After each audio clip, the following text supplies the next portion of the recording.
Forcément, tu sais, c'est mon truc. Mais bon, même là, tu vas voir. Après, tu peux même là,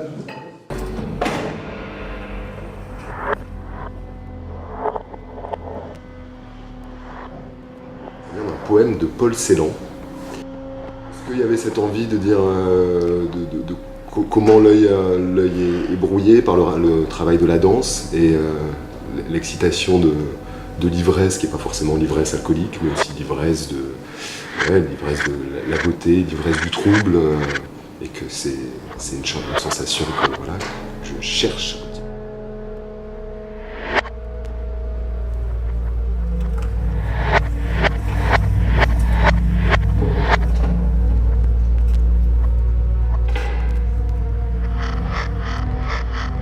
Partant du principe que le son avait déjà été très très présent dans ma première création qui s'appelle De là-bas, et du coup là, de le mettre vraiment au cœur du projet, au centre, comme un point de départ.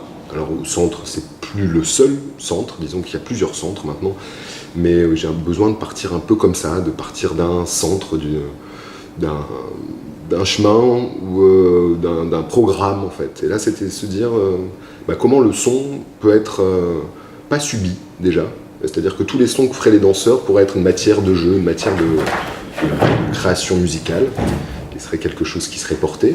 C'était un peu idéaliste, mais c'était ça quand même un peu l'idée.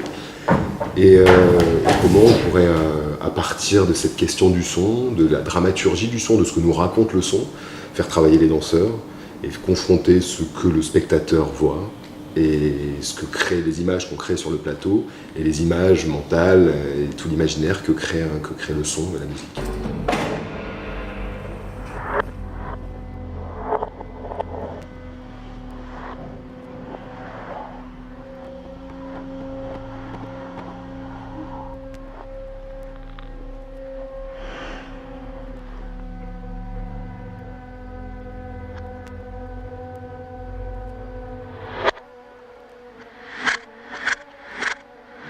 On a quand même travaillé en duo, qui était une sorte de collaboration déjà un peu, une sorte de laboratoire d'expérimentation, notamment du rapport du geste au sonore, histoire de défricher notamment toutes les choses qu'on ne voulait pas entendre ou qu'on ne voulait pas voir, qui étaient en pêle-mêle l'illustration sonore du geste, les évidences de la tromperie par l'oreille, de l'image par l'oreille ou de l'oreille par l'image, etc. Donc on a défriché comme ça. On a essayé de pousser un peu des choses à l'extrême au niveau du matériau sonore, de le salir à l'extrême, ou alors au contraire d'essayer d'être du côté de la grande fidélité du son à ce qu'on voit. Donc on essaie de trouver des problèmes, voilà. Voir comment comment le son pose des problèmes à la scène et comment la scène pose des problèmes au son, en gros.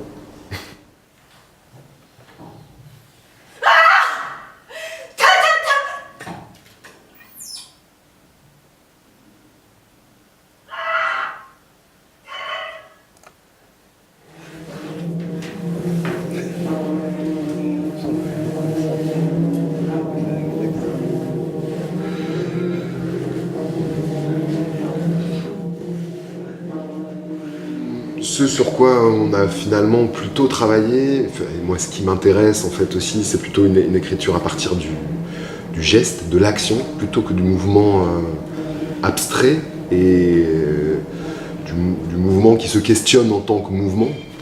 Donc c'est vraiment partir de mettre les danseurs dans une forme de série d'actions qu'on a établies ensemble et qui fait faire des choses relativement très concrètes.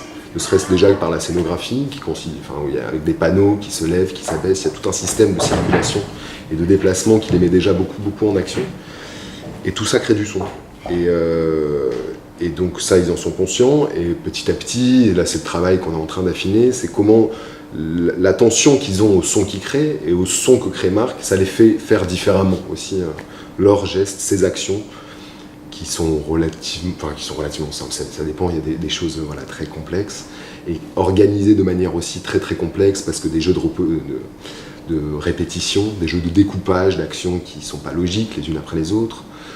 Donc on est plus de l'ordre de la partition du mouvement qui vient plutôt de l'action et du geste. C'est pas si important, c'est pas si grave. C'est quand même un petit peu physique, un petit peu, comment dire, voilà, le temps que ça rentre encore, le temps que ça passe dans les genoux, ça descend dans les pieds. Ça, c'est ce que je t'aime pas. Et comment on a dit, on est ensemble dans la même galère et on est là, on court, on porte, on soulève, on tire, c'est dingue. C'est quand même pas mal. C'est dingue.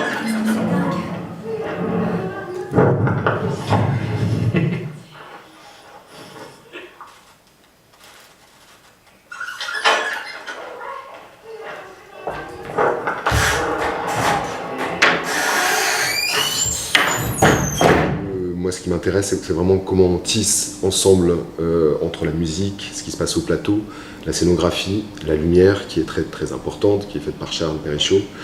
Comment tout ça participe d'un même mouvement, finalement, et que toutes ces choses se tissent ensemble, se croisent ensemble, et qu'une rythmique se met en place, qui n'est pas forcément une rythmique à la pulsation, hein, loin de là, mais qui fait que tout ça travaille ensemble. Pose des questions de sens aussi, qu'est-ce qui est donné à voir, parce que des fois des choses sont vues et revues, mais un peu différemment, pas forcément avec la même matière sonore, pas forcément avec la même lumière, pas forcément dans le même espace, pas forcément avec le même costume. Il y a un travail aussi un peu comme ça. Donc c'est effectivement cette façon de tisser ensemble, moi, qui m'intéresse particulièrement.